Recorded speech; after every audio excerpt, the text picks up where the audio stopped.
I think we can cut down production to, let's say, 20%. Instead of 25%, it will be 80%.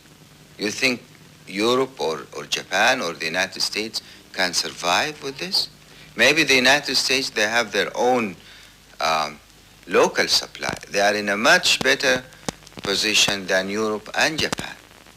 But I don't know to what extent Europe and Japan will get together and join the Americans in any kind of measures, because your whole economy will definitely collapse all of a sudden.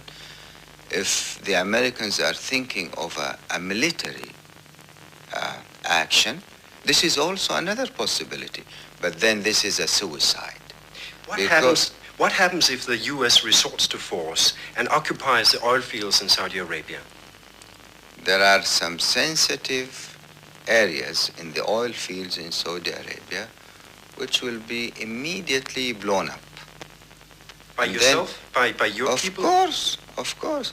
And then what will happen is Europe has to live, and Japan, of course, has to live without oil from Saudi Arabia for so many years, because it takes years to repair that.